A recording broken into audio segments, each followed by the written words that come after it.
वालेकुम, मैं Tahreem Iqbal class 9 biology lecture number 40 के साथ हाजिर हुई हूँ।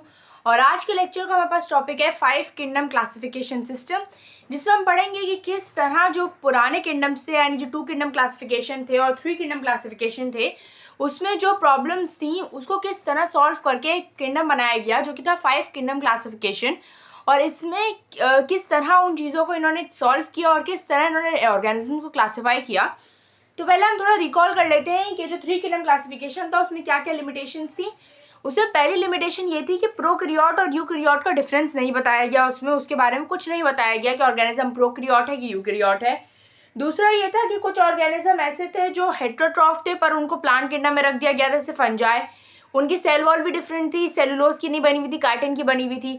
तो इस तरह के कुछ प्रॉब्लम्स थे जो कि आए थे 3 किंगडम क्लासिफिकेशन में। तो हुआ ये कि 1937 में ई कैटन ने एक टर्म इंट्रोड्यूस की, बल्कि 2 टर्म्स इंट्रोड्यूस की, प्रोकैरियोटा एंड यूकैरियोटा, यानी प्रोकैरियोट्स एंड यूकैरियोट्स। अब प्रोकैरियोट्स वो किन ऑर्गेनिजम्स के लिए, बैक्टीरिया जैसे ऑर्गेनिजम्स के लिए, और यूकैरियोट्स एनिमल्स और प्लांट जैसे ऑर्गेनिजम्स के लिए। अब प्रोकैरियोट्स के मायने होते क्या है, उन्होंने ये इंट्रोड्यूस किया कि प्रोकैरियोट्स में प्रो का मतलब होता है बिफोर, और कैरियोट कैरियन से निकला है जिसके मायने होते हैं न्यूक्लियस, यानी ये वो ऑर्गेनिजम्स होते हैं जिनमें वेल डिफाइंड और प्रॉपर न्यूक्लियस मौजूद नहीं होता। अब बात यह है कि यूकैरियोट्स का मतलब क्या होगा। तो यूकैरियोट्स में यू का मतलब होता है करेक्ट या प्रोमिनेंट, और कैरियोट्स कैरियन से निकला है यानी न्यूक्लियस। इसका मतलब ये वो ऑर्गेनिजम्स है जिनके पास प्रॉपर वेल डिफाइंड न्यूक्लियस मौजूद है। अब प्रोकैरियोट्स सिर्फ यूनिसेलुलर होते हैं, बल्कि लेकिन जो यूकैरियोट्स होते हैं वो मल्टीसेलुलर और यूनिसेलुलर दोनों होते हैं। अब आगे 1969 में रॉबर्ट विटेकर आए, जिन्होंने क्या किया कि ऑर्गेनिजम्स को 5 किंगडम में क्लासिफाई किया।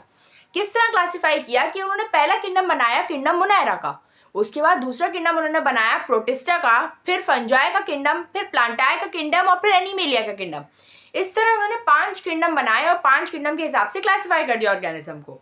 अब उन्होंने इस क्लासिफिकेशन की बेसिस किस तरह रखी, उन्होंने ये बेस रखी कि सेलुलर ऑर्गेनाइजेशन क्या है ऑर्गेनिज्म की, यानी वो यूनिसेलुलर है, यूनिसेलुलर में वो प्रोकैरियोट है कि नहीं है वो देखा। फिर मल्टी सेलुलर है तो मल्टी सेलुलर तो ऑब्वियसली यूकैरियोट्स होंगे, पर यूनिसेलुलर में 2 ऑप्शंस हो सकते थे, वो प्रोकैरियोट भी हो सकता था और यूकैरियोट भी हो सकता था, तो उसको देखा गया। फिर मोड ऑफ न्यूट्रिशन पे हम आए तो वो फोटोसिंथेटिक है जैसे प्लांट या अलगा, या फिर ये इंजेस्टिव है, मतलब ये अपना इंजेस्ट करता है चीज़ें, या फिर ये एब्जॉर्प्टिव है, यानी ये एब्जॉर्ब करता है चीज़ें।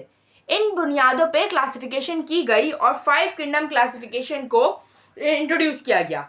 तीसरा ये भी देखा गया था, जो यहाँ लिखा नहीं है, लेकिन तीसरा था जेनेटिक्स के, उनके अंदर जेनेटिक मटेरियल किस तरह का मौजूद है, आया आरएनए है, डीएनए है, न्यूक्लियस की फॉर्म में है, न्यूक्लियस की फॉर्म में नहीं है, किस तरह मौजूद है, वो सब कुछ भी देखा गया।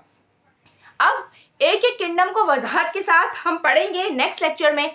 मिलती हूँ आपसे अगले लेक्चर में नए टॉपिक के साथ, नए लेक्चर के साथ। तब तक के लिए अल्लाह हाफिज़।